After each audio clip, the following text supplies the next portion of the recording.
দিনটি ছিল 31শে মার্চ 2024। কয়েক মিনিটে ঝড়ের দাপট বদলে দিয়েছিল জলপাইগুড়ির ময়নাগুড়ির বার্নিশকে।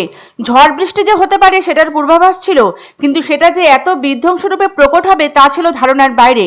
আলিপুর আবহাওয়া দপ্তরের অধিকর্তা গণেশ কুমার রায়ের কথায়, ছোট জায়গায় ঝড়ের বেগ ছিল ঘন্টায় 80 থেকে 90 কিলোমিটার। এক কথায় একে বলা হয় মিনি টর্নেডো। হ্যাঁ, পরিস্থিতি সেরূপই তৈরি হয়েছিল। লন্ডভন্ড হয়ে গেছিল জলপাইগুড়ির একাংশ। তিনি আরো বলেছেন, দুপুর 3টা 2 মিনিটে আবহাওয়া দপ্তরের তরফে জানানো হয়েছিল যে পরবর্তী 2-3 ঘন্টার মধ্যে আলিপুর, কোচবিহার, দার্জিলিং, জলপাইগুড়ি ও কালিম্পংয়ের কয়েকটি জায়গায় বজ্র বিদ্যুৎ সহ বৃষ্টিপাত হবে। সাথে ঝোড়ো হাওয়া বইবে ঘন্টায় 30 থেকে 40 কিলোমিটার বেগে। কিন্তু প্রবল বেগে আসা ঝড়ের দাপটে লন্ডভন্ড হয়ে যায় ময়নাগুড়ি এবং জলপাইগুড়ি সংলগ্ন কয়েকটি জায়গা। হয়েছিল শিলাবৃষ্টিও। আহত হয়েছিল 100-রও বেশি। নিহত হয়েছিলেন বেশ কয়েকজন। তবে সময় সব থেকে বড় ঔষধ। সময়ের সাথে সাথে স্বাভাবিক হয় সবকিছুই। বিপুল ক্ষয়ক্ষতি সামলে নেওয়ার চেষ্টা তারা চালিয়ে যাচ্ছে নিরন্তর। মিলেছে রাজ্য সরকারের আর্থিক সহায়তা। ধীরে ধীরে মাথা গোঁজার আস্তানা তৈরি হচ্ছে গ্রামে। একদা সাজানো গোছানো সুন্দর গ্রামটিকে পূর্বাবস্থায় ফিরিয়ে আনার চেষ্টায় তৎপর গ্রামবাসীরা। তবে ঘটনার ভয়াবহতায় এখনো ত্রস্ত গোটা বার্নিশবাসী। সেদিনের সেই দুঃস্বপ্নের রেশ এখনো কাটেনি। তার পুনরাবৃত্তির কথা ভাবলেই শিউরে ওঠেন বার্নিশবাসী। দুমড়ে মুচড়ে গিয়েছিল বাড়িঘর, উপড়ে গিয়েছিল গাছগাছালি। তুমুল ঝড় উড়িয়ে নিয়ে গিয়েছিল ঘরের আসবাবপত্র। প্রিয়জনকে হারিয়ে শোকে বিহ্বল হয়ে পড়েছিল একাধিক পরিবার। ঘটনার খবর পাওয়া মাত্রই উত্তরবঙ্গে পৌঁছে গিয়েছিলেন মুখ্যমন্ত্রী মমতা বন্দ্যোপাধ্যায়। বার্নিশের কালীবাড়ি এলাকায় ত্রাণ দিতে পৌঁছে গিয়েছিলেন জেলাশাসক শামা পারভিন। তবে অনেক ক্ষতিগ্রস্তরা বঞ্চিত হয়েছিল ত্রাণ থেকে। বিপর্যয় মোকাবিলা দপ্তরের বক্তব্য ছিল, যতটুকু সম্ভব ত্রাণ দেওয়া হয়েছে।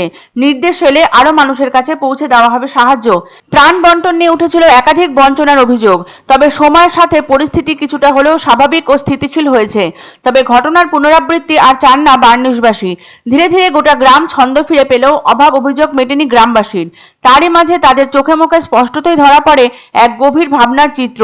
ফের যদি সেই বিভৎস ঝোড়ো হাওয়া ধেয়ে আসে, ফের যদি উড়িয়ে নিয়ে যায় মাথার ছাদ, ফের যদি ধূলিসাৎ হয়ে যায় গোটা গ্রাম। এই ভীতি ক্রমাগত ঘুরপাক খাচ্ছে গ্রামের প্রতিটি মানুষের মনে। এমনকি হালকা ঝোড়ো হাওয়ায় গাছের পাতা নড়লেও ভয়ে আটকে উঠছেন তারা।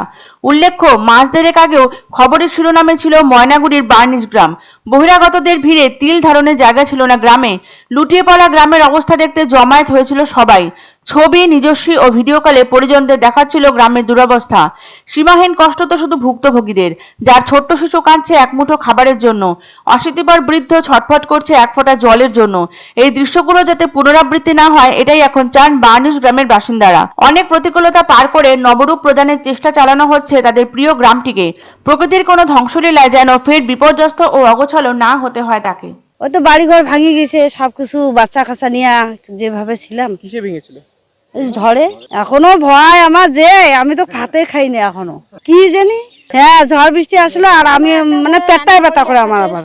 আমাকে ওই যে ঝড় আসতেছে, গরু বাছুর কি জায়গায় তুবো, ঘর নাই।